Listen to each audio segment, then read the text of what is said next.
the opening quotation in this chapter of Finding Bagpipe Freedom, which is chapter 9, is keep it simple. Let's do the obvious thing, the common thing, but let's do it uncommonly well. Leo Burnett. Deep. All right, Jim, where we left off was you were explaining going to the games and people were saying something. Yeah, my non-piper friends and family, always saying it in a nice way, but always basically getting at this idea that like they're saying like, oh, I didn't realize bagpipes had so many bippity boopity sounds in them. Right. Things like that, right? And realizing, in fact, my sister, one of my sisters in particular, once I played a slower song. I can't remember if it was a slow air or what, but it was a slower, simpler song at our parents' house. And she, in that case, she said, that sounded nice. Like that, I could follow that. I really enjoyed that. And I realized like, oh, we're playing for each other in so many ways when we do the highly technical, lots of embellishments thing. And I love it. Like I do really appreciate it. I think it's a lot of fun, but realizing how decades of being immersed in that does kind of, I'm somewhat removed from what you might call the general populace or something like that, right? In For terms sure. of being able to hear what's going on and stuff like that. Yep. And then you have to ask yourself the question, are the things that general public is not understanding, are they actually good?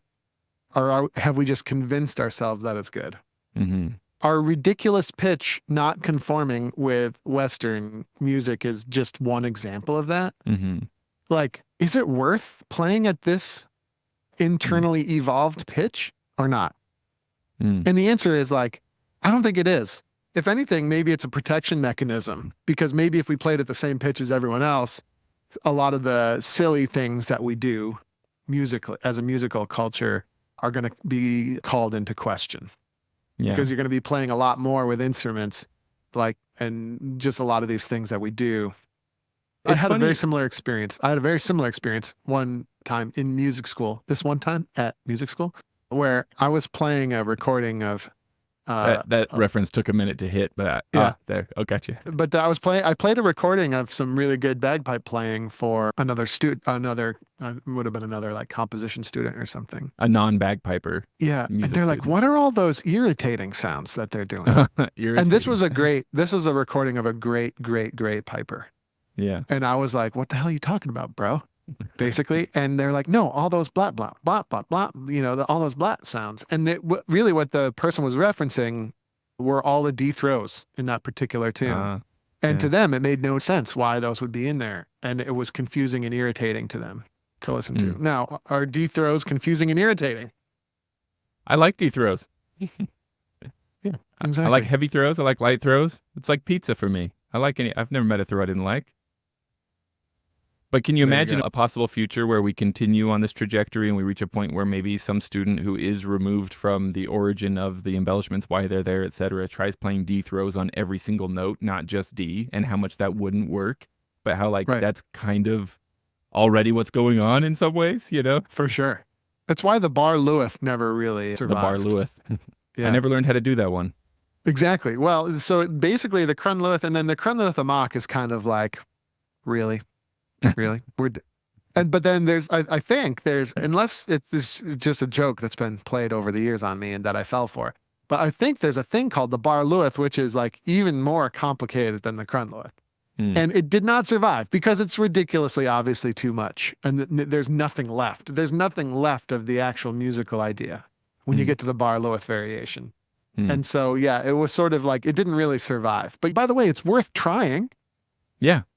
Like, oh, let's try a bar Lewis. It's worth trying, but then you would kind of throw it out because like it doesn't really support the thing that you're trying to do, which is create variations of increasing intensity on the ground.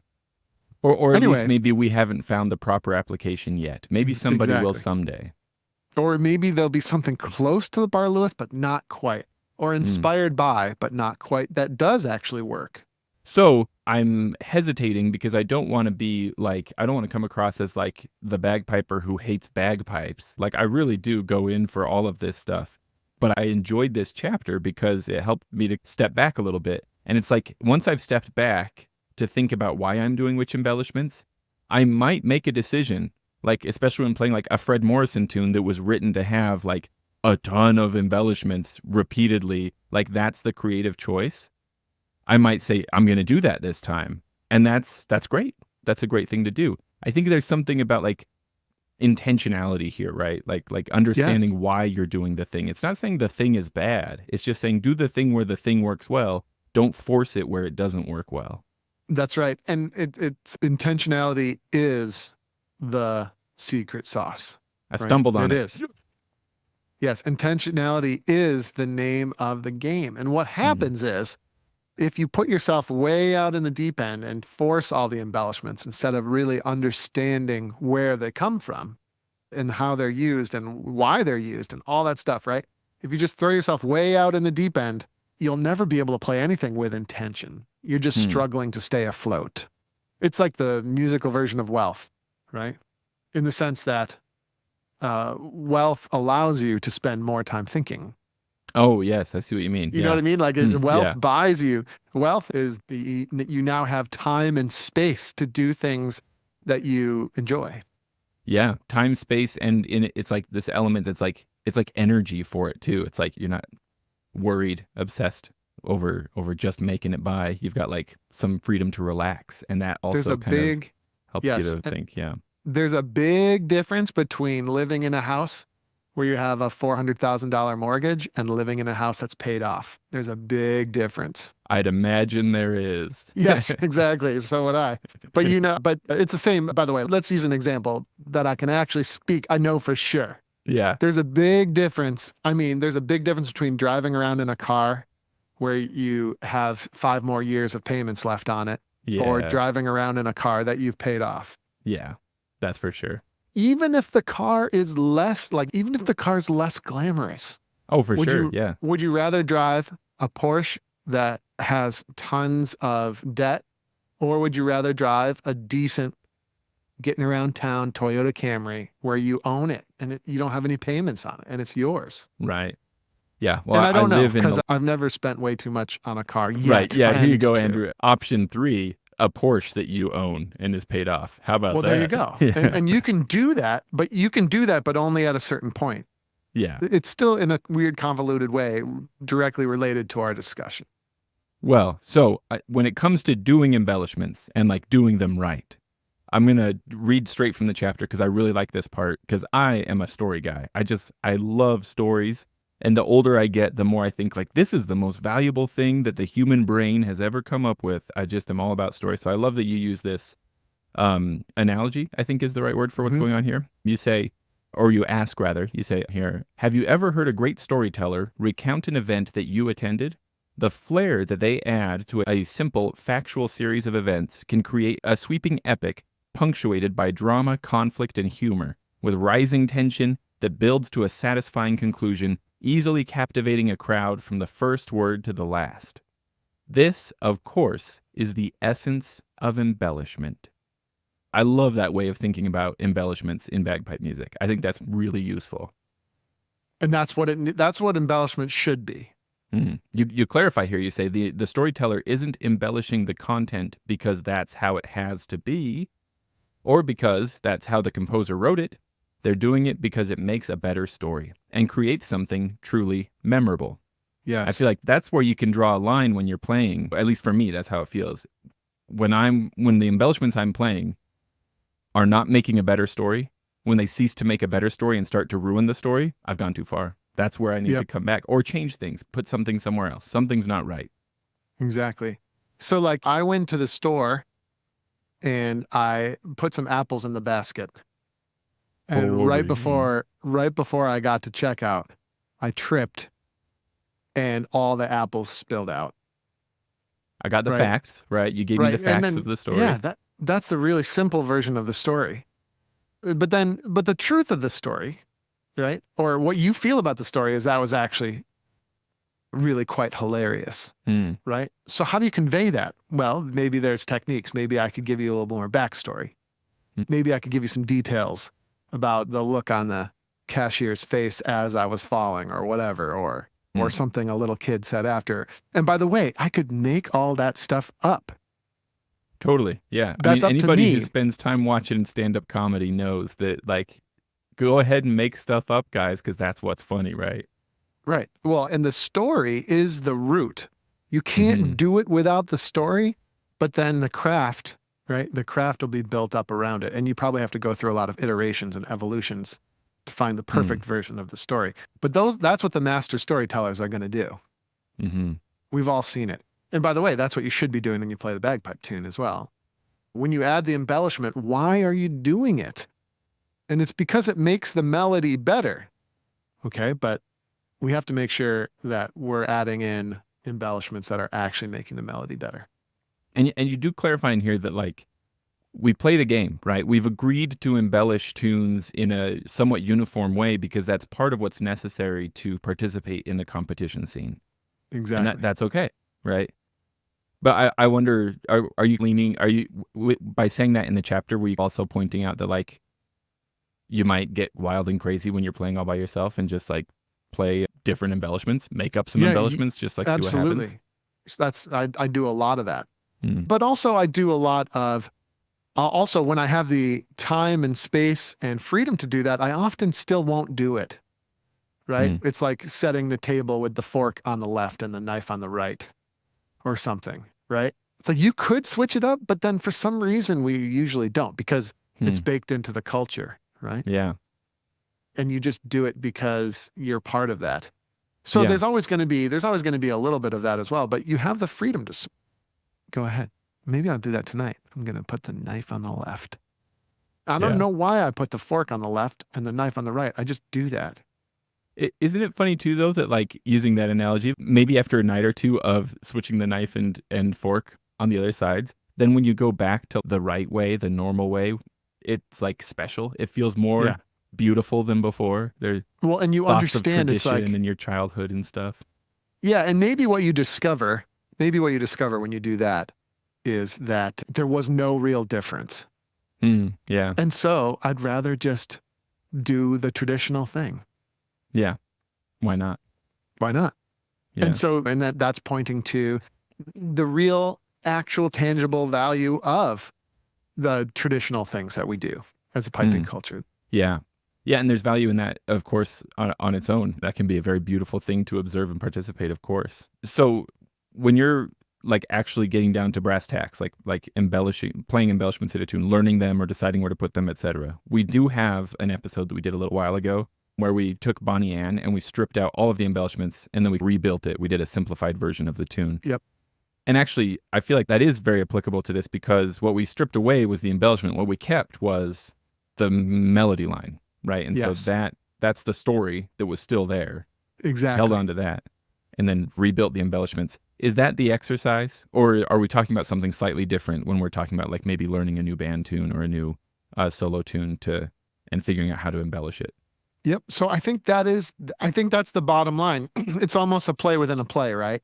Hmm. So yes, that is the process. So I think that in the perfect world, you would start by clapping the rhythms and making sure you got the rhythm dialed in. Then you're going to play like a minimally viable basic melody, just like that story I told about me at the grocery store. Hmm. Like we're going to get that. We're going to get the facts straight and we're going to play that. And then we'll start to add in embellishments into the tune to bring it into the sort of completed version. But what I just told you there, yes, that's the basic outline of what we should do. And then the truth of the matter is you're going to take that basic idea and you're going to add your own creativity and your own thoughts to that process to develop the best way to learn the tune. Like, for example, we could learn the whole tune. We could clap through the whole tune with just rhythm. Sure, you could do that. Or you could just do the first phrase. And then once you're done with the rhythm for the first phrase, then you could do the melody for the first phrase. Mm-hmm. Then you could add in the embellishments. So you could fully embellish the first phrase rather than doing the whole process laterally. Yeah. Right. So there's a lot of potential adventures you can choose within the basic outline. I feel worried too that we might overwhelm some people who are listening to this in that it might feel like we're defeating their desire to play. Where if it starts to feel like, what, now I have to take all my music and erase all of the embellishments and go one part at a time and clap it. Like, I just want to be clear, like you mentioned a minute ago, go ahead and dive in and play and have fun. This is like an exercise to like back up and think more deeply. Maybe this is like a cyclical way of learning in a way or something like that. Yeah. Well, and you should only do these things if it interests you. Never do anything that's not interesting or fun to you, right? That's not really piquing your interest. And there could be a number of reasons why it doesn't pique your interest. The cynical bad reason would be that you're just like a poser that wants to appear to play bagpipes. And so you're good where you are. So good for you, right? But the more realistic positive spin on that is you just haven't reached the stage where it's occurred to you that you've either hit the dead end or you're fastly approaching it. Yeah. You turn on the street, you drive in the car, and all of a sudden it occurs to you, wait, this road has no outlet, right? And so it's probably good storytelling there. That was good. Yeah, you're going to have to turn around and go the other way. So we better get after it. But that's the realization that you're going to have. Everybody has it. I have it on a regular basis. It's like, ooh, this is not going to work. All right, let's get back to what building blocks did I miss here? Okay, let's get back to it and go for that again. That happens a lot in the process of building the dojo business. It's like, oh, whoops, this is a dead end. We got to go back. It's slightly painful, but it's really interesting to go back because once I go back and I get it right, it represents more success for the business. So you got to do it. It does occur to me that none of this discussion of playing a tune with no embellishments or like figuring out why they're there in the first place and stuff, none of this would have been even remotely interesting to me in the first 5, 6, maybe 7 years that I was playing bagpipes. Just not even a little bit. And that's okay, right? It's like if you're going to play bagpipes and you don't interested in this stuff, just go play and have fun. This will probably get interesting for some reason at some point. It's all about having fun at the end of the day, right? The question is, why is this not freaking fun at all anymore? And I just want to tear my hair out every time I play. Yeah. Right? That's the reality a lot of us are dealing with. And maybe we're in denial about it still. But it's like, man, playing the pipes really is actually crappy these days. And then it's like, well, why is it? Well, it's because I haven't improved in like 19 years. And I'm doing the same dumb crap all the time. And it's just not working. Right? So now what are you interested in? Now your interests are shifting. You either have to decide you're going to quit or something's got to change, right? And then how should you go about discovering the changes you'd like to make? Well, and what the freedom process does is it says like, hey, it's me. It's the dojo freedom process. Why don't you try the rhythm of this tune and just double check that you can do it well? And then in the process of double checking you can do the rhythm well, you're like, wait, I don't actually have any confidence about this rhythm thing. Ugh, damn. But also a wise person would think, damn, how am I expecting to play music well when I don't even really understand this essential building block of music?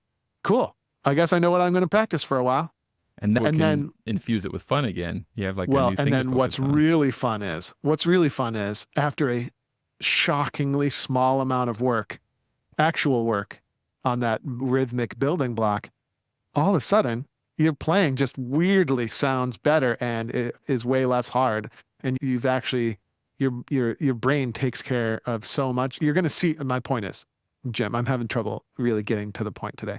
But my point is, even just a little bit of work on that building block is going to cause mysterious improvements to your overall game. That makes sense. And if that's not fun, I don't know what planet you people are from, right? I've got a request for the future. It's fun to get better. It's fun to get better. Oh, absolutely. Yeah. That's what's fun. We've talked about that in band settings before, where like we'll talk about how like we don't want to be chasing players away by giving them too much of a workload or being too harsh and stuff like that. Like we want it to be fun. The balance to that though is that it is fun to get better. And so in that way, working hard and having like objectively measurable standards and checking in on those things, that's part of fun too. The ratio maybe is different for different people at different times in their lives, but it's part of fun. It can be. In a band, you have to decide what fun means in the group. And a lot of bands try to have it both ways, right? Where it's fun to just hang out and play bagpipes. That's one type of fun. And then the other type of fun is the real, in my opinion, the real kind, which is we're going to get better and persevere and overcome challenges and Play so on and so play forth. music we never thought we could, that kind of thing, right? Exactly. Yeah. Like that's the right kind of fun. And that's not always comfortable. You're sometimes making temporary choices that are uncomfortable for the accomplishment that you'll feel at the end of the day. Well, that's maybe one of the things that comes out of this chapter for us is maybe it's uncomfortable to try to pick up, like, say, Minstrel Boy, some 4/4 march, and just play it, just the melody, like go back to basics. Maybe turn on a right metronome style. and see if we're hitting. It's probably going to be uncomfortable because we're so used to playing with lots of embellishments. Probably worthwhile though. Probably worth trying. Uncomfortable, but it's worth it. Like, what's the cost benefit analysis? I think the cost benefit analysis of never challenging yourself and always sticking with the status quo is that all you're ever going to do is break even. You're never getting better, right? However, you could choose some temporary discomfort, which, by the way, isn't that discomforting once you get rolling because you can feel the improvement happening as you're working, and that's fun. But even if you are skeptical about that, you could choose a little bit of discomfort, but then on the other end, you're a better player, right? You can do more. You can play harder tunes. You can play more interesting tunes. You can fix old tunes. You're not limited anymore. So the result is, yeah, sure. You got to spend money to make money. Or in this case, you got to expend a little bit of discomfort, but for permanent added comfort in the future. Yeah, added fun. You got to make yourself uncomfortable to get more comfortable. Well, and then you get hooked on that idea, and now it's fun. Now it's fun, right? Yeah, absolutely. It's like, oh, I have a bunch of tunes to learn. Oh, ooh, exciting. I get to do a lot of rhythmic practice here. Ooh, this is fun because I know now I've learned a couple of times that this kind of work really pays off, and now it's fun. And then you get hooked on it. So it's meant to be lighthearted, not macabre, as a way to drive the point home, or maybe like put a finisher on here. We opened by thinking about the Scrooge-style ghost of piping past taking us back and witnessing this scene. Seems like a long time ago. Yeah, it feels like a long time ago. Right? You also provide this ghost of piping future that we might engage in this exercise where we imagine, you say, let's get a bit intense here for a minute. The ghost of piping future has appeared and is now transporting us to the gloomy day of your funeral. Your grieving family wants to give you a proper goodbye that honors your love of the bagpipes, so they hire a piper to play you out. And then we're given two options. Would we rather have a piper who strikes in and plays a fairly disjointed melody, dropping beats that they missed all over the floor of the church and peppering their slow air with crossing noises and grace notes that are slightly big and a bit blurry, etc., etc., etc.? Or option B, a piper who strikes in, plays a simple melody with a pleasant rhythmic groove with clean note changes, crisp grace notes, and who leaves their finger expression and embellishments, presumably because they aren't... I should have stopped there. I lost my fluid reading experience there. You get... I'll edit that later so that it just comes out more smooth. He didn't. Which do you pick? That's what I'm going at. Exactly. And if someone tells you they'd rather have the crappy yet fully embellished piper, it can't be true. Can't be true. But it is. That's how we behave, though, on a regular basis. And I think we're all guilty of it sometimes. But yeah, it can't be true, right? What we want is music. What we want is a creatively generated piece of art. That's what we want, right? It's why Picasso doing that painting is cool, but why like a digital AI ripoff of it, it's not that interesting. It's only interesting in the sense that some human or set of humans created a computer that can pull that off. So for now, that's extremely fascinating, but it's not creative, right? Not yet. So that's why the real thing is really interesting. And that's what you want. You want the real thing. And as a piper, that's what you want to learn to create, is a real thing. By the way, a great final thing to illustrate the point. Are all holes in one created equal on the golf course? Well, on the scorecard, yes. You get one on both. But there's two different kinds of holes in one, right? The first one is I visualize a shot where I'm going to hit the ball. It's going to fly way up in the air. It's going to land a couple feet in front of the hole, and then it's going to roll in. And then when I hit the shot, the ball does exactly that, and I get my hole in one. Yes. And then, but then there's another kind of hole in one where you know the shot I'm visualizing, but what really happens is the ball goes off the side of the club, smashes into the ground, bounces off a tree, happens to get smacked by an alligator's tail as it skips across the pond and hits the top of the flag, and by some weird miracle goes in the hole. Right? Yeah. Now, I get the same score for both. Okay? But one of those was a good hole in one, and the other one was bad. And the hole in one, the first one was the good one. Why? Because we were able to manifest what our actual intention was, right? And we did it on purpose. Like, we all know the holes in ones that were lucky versus the ones that were purposeful. I remember I never heard that before. I was golfing with my brother-in-law, who's like super wise dude. He said that once to me. Like, sometimes when I play golf, instead of keeping score the normal way, what I do is I count the number of shots I had that went the way I intended them to go. Mm. A whole different way to experience golf, right? Yeah.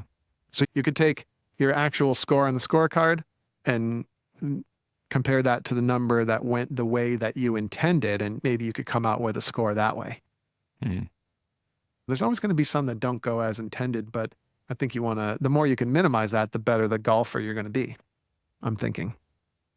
That's funny. You know the tune, The Conundrum? Yes. I feel like Ironically titled. I've played that tune perfectly a few times, but it was the golf ball bouncing off the alligator's tail, hitting the flagpole kind of situation where, like, to some degree, I'm just throwing dice in the air every time I play that tune and hoping they come out as a good set of numbers. Like, it's there's a big part of trusting to fate. Most of the time, I do not play that tune very well. But yeah, I played it enough times. A couple times it came out pretty well, but that was more luck than skill. Exactly. And that's a necessary first step, probably. We got to do a little, we always want to push the envelope, see how much we can get away with.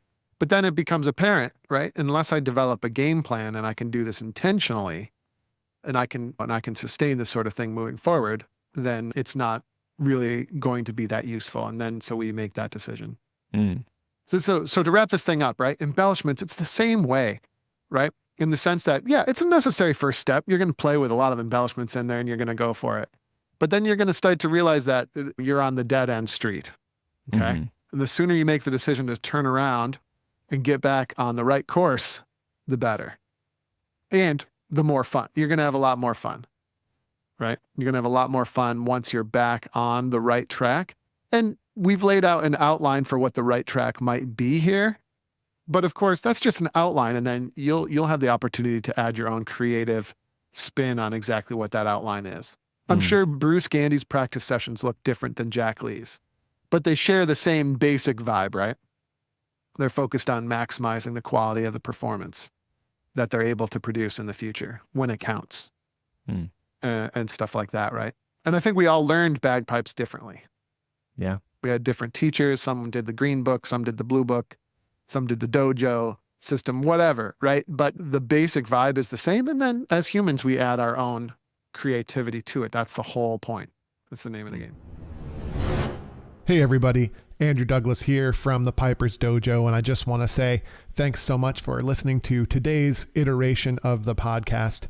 If you enjoyed what you heard here today, it would be super helpful to us and to a lot of bagpipers out there trying to find us if you could give us a top-notch review on whatever platform you're using to listen to this podcast, particularly Apple, iTunes, and Spotify and things like that. Your review would be really, really helpful. So if you have a moment today, definitely go over there and help us out.